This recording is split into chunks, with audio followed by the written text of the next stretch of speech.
Gelombang penolakan pembangunan jalan tol Padang Pekanbaru di trase 1 seksi Payakumbuh, Pangkalan menggema hingga negeri Sakura. Utusan Forum Masyarakat Terdampak Jalan Tol, Format, bersama WALHI, Wahana Lingkungan Hidup Indonesia, serta NGO Peduli Lingkungan Jepang, yaitu FOE dan JATAN, mendatangi kantor JICA di Tokyo sebagai pendonor dana pembangunan jalan tol tersebut, yaitu JICA atau Japan International Corporation Agency. Diminta tetap patuh atas komitmen Free Prior Informed Consent, khususnya terkait hak masyarakat adat dalam proyek jalan tol Sumbar.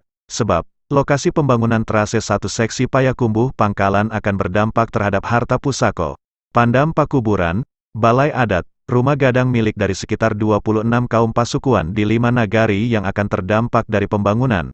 Aksi pengantaran surat keberatan kepada kantor JICA di Jepang merupakan bentuk kekecewaan serta protes dari masyarakat 5 nagari lantaran tidak kunjung didengarkan oleh pemerintah daerah ataupun pemerintah pusat. WALHI, Wahana Lingkungan Hidup Indonesia, bersama FOE Japan dan JATAN menyerahkan secara langsung surat dari Format 50 Kota kepada JICA di kantor pusat JICA Tokyo pada hari Senin tanggal 6 Februari tahun 2023. Surat yang diberikan berisi keberatan terhadap pembangunan trase 1 jalan tol Pangkalan Payakumbuh yang melewati pemukiman warga dan lahan-lahan produktif warga. Warga juga meminta penghentian upaya-upaya paksa kepada warga agar menerima proses penggusuran untuk jalan tol, intimidasi dan ancaman kriminalisasi terhadap warga yang menolak trase 1 jalan tol Pangkalan Payakumbuh harus segera dihentikan. Isi surat tersebut berbunyi sebagai berikut.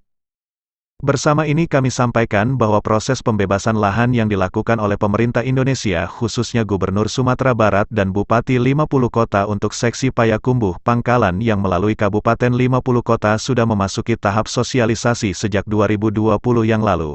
Dari hasil sosialisasi tersebut masyarakat di 5 nagari antara lain Koto Baru Simalanggang, Koto Tangah Simalanggang, Taeh Baruah, Lubuak Batingkok dan Gurun merasa keberatan dan menolak dengan trase yang akan melewati perkampungan padat penduduk, lahan-lahan produktif, situs-situs adat dan budaya yang akan menimbulkan dampak sosial bagi kelangsungan hidup masyarakat adat. Kami sangat kecewa dan menyesalkan dengan kebijakan Bupati 50 Kota yang tetap merekomendasikan trase 1 yang melalui 5 nagari sebagai usulan trase yang akan dilalui oleh tol Payakumbuh Pangkalan, tanpa menghiraukan keluhan, alasan penolakan dan tanpa rasa empati terhadap tangisan dan rintihan masyarakat lemah.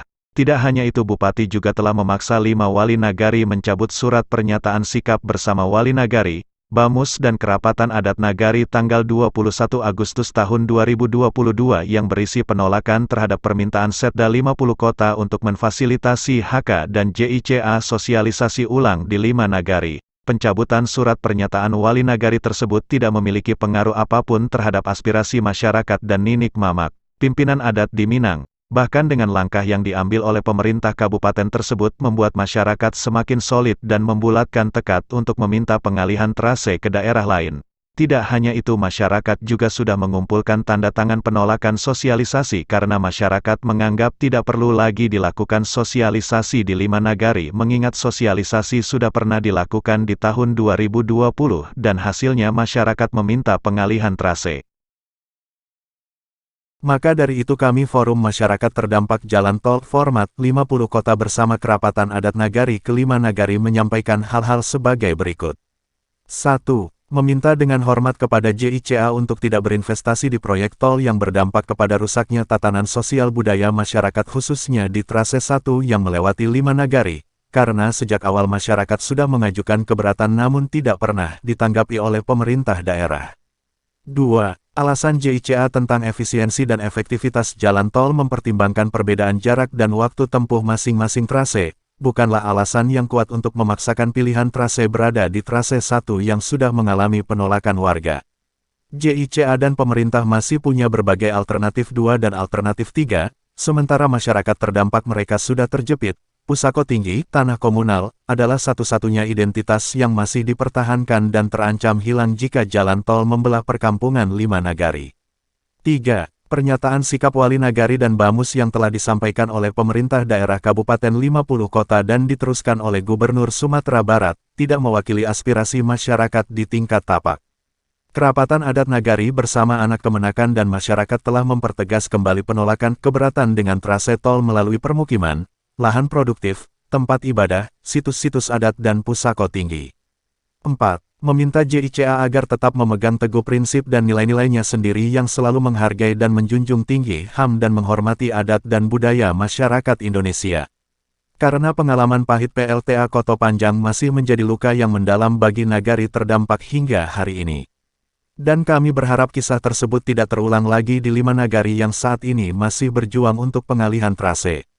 5. Masyarakat 5 nagari bukan menolak tol sebagai program strategis nasional atau menolak investasi JICA di negara kami.